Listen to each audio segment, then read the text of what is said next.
Assalamualaikum warahmatullahi wabarakatuh. Perkenalkan, nama saya Muhammad Erlan Prasetya Sabi dari kelas M212. Di sini saya akan membahas mengenai pengertian klausa dan kalimat dalam bahasa Indonesia. Pengertian klausa.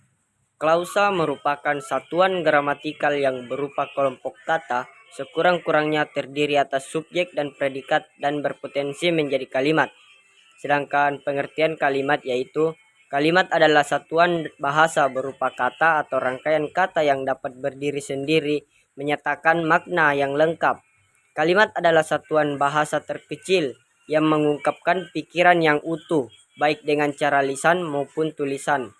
Secara bentuk, klausa dan kalimat sama-sama berupa kelompok yang berurutan. Berdasarkan ciri bentuk itu, klausa dan kalimat bahkan bisa mirip dengan frasa. Namun begitu secara struktur, klausa dan kalimat bersifat predikatif, sedangkan frasa tidak bersifat predikatif. Artinya, konstruksi kumpulan kata klausa dan kalimat memiliki unsur-unsur yang berfungsi sebagai subjek dan yang berfungsi sebagai predikat. Lain dari itu, frasa tidak memiliki unsur yang berfungsi sebagai subjek maupun predikat karena konstruksi frasa tidak bersifat predikatif. Definisi dari kalimat menurut Alwi DKK 2003, kalimat adalah satuan terkecil dalam wujud lisan atau tulisan yang mengungkapkan pikiran yang utuh. Dalam wujud lisan, kalimat diucapkan dengan suara naik turun dan keras lembut di sela jeda dan diakhiri dengan intonasi akhir yang diikuti oleh kesenyapan yang mencegah terjadinya perpaduan ataupun asimilasi bunyi ataupun proses fonologis lainnya. Dalam wujud tulisan berhuruf Latin, kalimat dimulai dengan huruf kapital dan diakhiri dengan tanda titik, tanda tanya, atau tanda seru. Tanda titik, tanda tanya, dan tanda seru sepadan dengan intonasi akhir, sedangkan tanda baca lain sepadan dengan jeda. Sementara itu, jika dilihat dari bentuknya, Alwi DKK menyebut kalimat sebagai sebuah konstruksi sintaksis terbesar yang terdiri atas dua kata atau lebih. Artinya, kalimat berbentuk sebuah kumpulan kata yang terikat dalam kesatuan konstruksi. Karena berupa konstruksi, tentu kalimat memiliki unsur yang lebih kecil. Unsur-unsur yang lebih kecil dan membentuk kalimat bisa kita istilahkan sebagai konstituen. Dari pengertian tersebut pula, kita bisa memahami bahwa unsur atau konstituen terkecil dari sebuah kalimat adalah kata. Namun begitu, konstituen kalimat bukan hanya kata. Ada pula konstituen yang juga berupa konstruksi kata, tambah kata, yang dikenal sebagai frasa. Lebih besar dari frasa, jika ada kata bertemu dengan kata, frasa bertemu dengan frasa, atau frasa bertemu dengan kata dan pertemuan itu memiliki hubungan predikatif. Konstruksi pertemuan itu menjadi sebuah klausa. Namun begitu, konstituen kalimat bukan hanya kata. Ada pula konstituen yang juga berupa konstruksi kata ditambah kata yang dikenal sebagai frasa. Lebih besar dari frasa. Jika ada kata bertemu dengan kata, frasa bertemu dengan frasa, atau frasa bertemu dengan kata dan pertemuan itu memiliki hubungan predikatif. Konstruksi pertemuan itu menjadi sebuah klausa. Dari sini, kita bisa membuat sebuah skema simpulan bahwa kalimat adalah konstruksi yang lebih besar daripada klausa, dan lebih besar daripada frasa, dan lebih besar daripada kata. Dari diagram itu pula, kita bisa menyimpulkan bahwa di dalam konstruksi frasa terdapat kata-kata, di dalam konstruksi klausa terdapat frasa-frasa atau kata-kata. Sementara itu, di dalam konstruksi kalimat bisa terdapat klausa-klausa, frasa-frasa, atau kata-kata.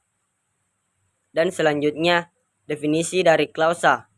Menurut Krida Laksana 2003, klausa yaitu satuan gramatikal berupa kelompok kata yang sekurang-kurangnya terdiri dari subjek dan predikat dan mempunyai potensi untuk menjadi kalimat. Definisi tersebut menyebutkan klausa memiliki subjek dan predikat sehingga konstruksi klausa bersifat predikatif. Artinya, ketika kita mendapatkan deretan kata yang memiliki hubungan subjek dan predikat, deretan kata tersebut sudah bisa disebut sebagai konstruksi klausa, yaitu S ditambah P sama dengan klausa. Istilah subjek dan predikat sendiri adalah nama fungsi unsur dari kalimat. Fungsi unsur kalimat adalah fungsi-fungsi sintaksis dari bagian-bagian kalimat dalam konstruksi kalimat itu. Selain subjek dan predikat, kita juga mengenal fungsi objek, pelengkap, dan keterangan kalimat. Namun begitu, fungsi unsur yang wajib dan paling dasar untuk membentuk sebuah kalimat lengkap adalah adanya subjek dan predikat.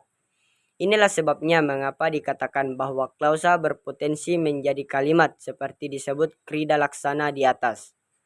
Namun begitu, karena konstruksi kalimat lebih besar daripada konstruksi klausa, kita bisa menemukan lebih dari satu klausa di dalam satu kalimat.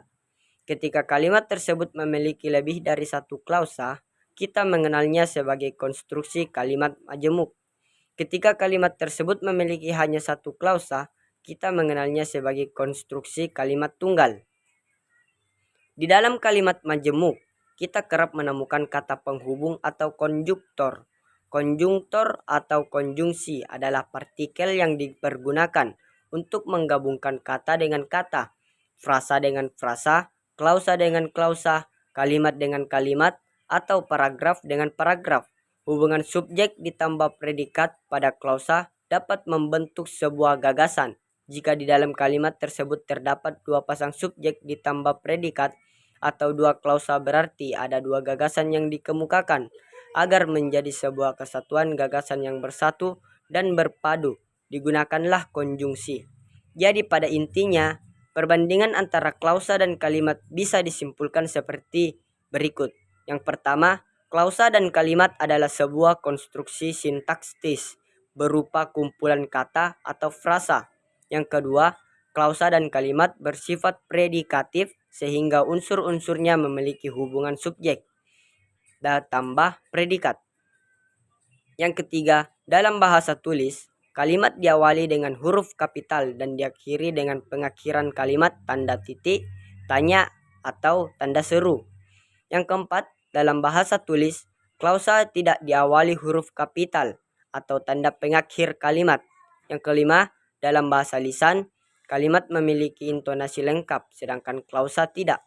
Keenam, konstruksi klausa lebih kecil daripada kalimat, sehingga satu kalimat bisa terdiri dari satu klausa atau lebih dari satu klausa. Dan yang ketujuh, karena klausa berupa sebuah konstruksi, hubungan dua klausa dalam satu kalimat dihubungkan dengan kata penghubung atau disebut konjungtor. Terima kasih. Wassalamualaikum warahmatullahi wabarakatuh.